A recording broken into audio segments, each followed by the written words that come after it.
व्यायाम योगाभ्यास करते समय कमर की 4 महत्वपूर्ण मूवमेंट्स में से एक मूवमेंट बैकवर्ड बेंडिंग।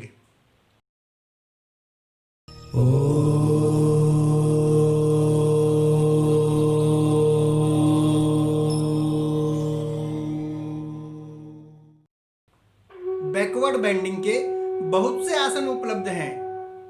इस वीडियो में मैंने प्रयास किया है कि उन सब आसनों में से उन प्रभावी आसनों का संकलन कर सकूं जो बैकवर्ड बेंडिंग के सरल और कठिन दोनों ही विकल्प प्रदान कर सकें।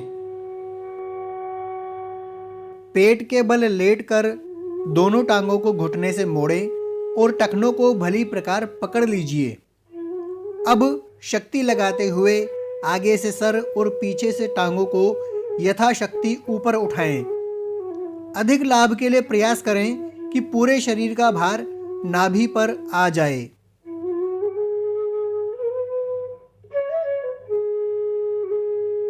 वापस आकर मकर आसन में विश्राम करें। एक हाथ भूमि पर, दूसरा हाथ उस हाथ के ऊपर, ऊपर वाले हाथ पर माथा, दोनों पैरों के बीच कंधों जितना अंतर, एड़ियां भीतर और पंजे बाहर की ओर। सबसे पहले पद्मासन लगाकर पेट के बल लेट जाएं।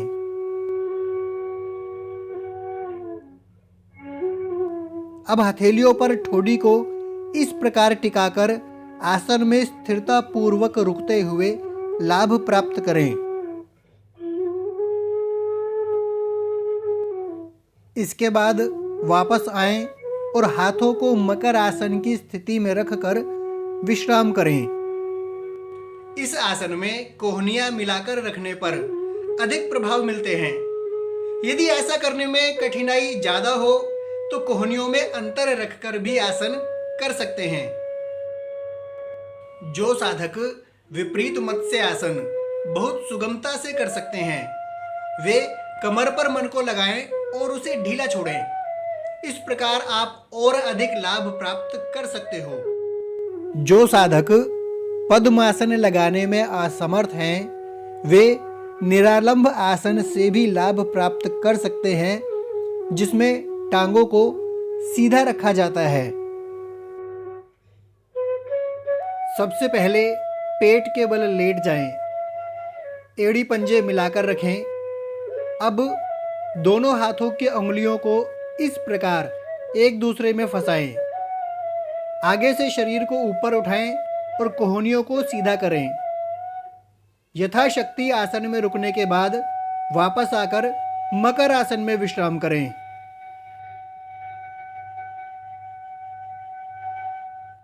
भुजंगासन की सरल, सामान्य और कठिन विधियां इस आसन को नए पुराने सभी साधकों के लिए अनुकूल बनाती है। भुजंगासन का काउंटर पोज है शलभासन। शलभासन की 9 विधियां सरलतम से कठिनतम विकल्प प्रदान करती हैं तो साधक शरीर की ऊर्जा, लचक और मनोदशा के अनुसार उपयुक्त विधि चुन सकता है।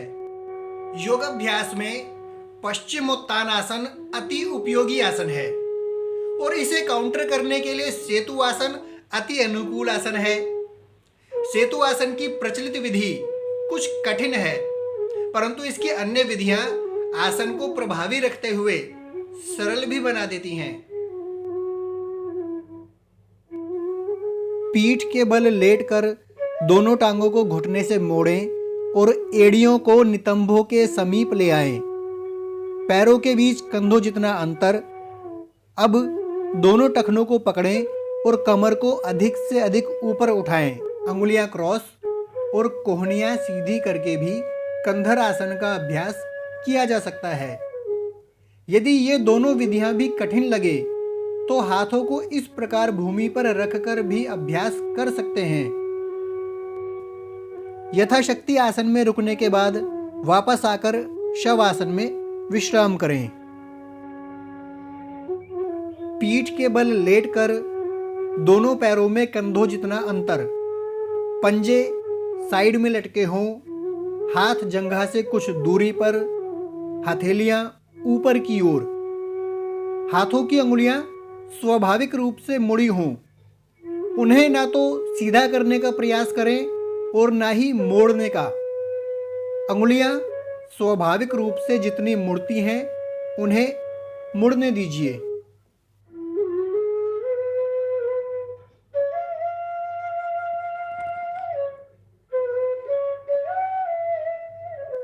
पीठ के बल लेटकर टांगों को घुटनों से मोड़ें और एड़ियों को नितंबों के समीप ले आएं। पैरों के बीच कंधों जितना अंतर। दोनों हाथों को इस प्रकार कंधों के नीचे लाएं और शक्ति लगाते हुए कमर को ऊपर उठाएं। यथाशक्ति आसन में रुकने के बाद वापस आकर शवासन में विश्राम करें। कुछ साधक खड़े होकर चक्रासन का अभ्यास करते हैं और अपने आप को चोटिल कर लेते हैं। मैं सुझाव दूंगा कि पहले सामान्य रूप से चक्रासन करके शरीर की लचक और शक्ति बढ़ाएं और फिर कुशल निर्देशन में ही खड़े होकर चक्रासन का अभ्यास करें। ध्यान रखें, जब तक खड़े होकर अभ्यास करते करते आपके हाथ इस प्रकार टखने तक न पहुंचने लगे, तब तक खड़े होकर चक्रासन करने में संतुलन बिगड़ने की संभावनाएं बनी रहेंगी।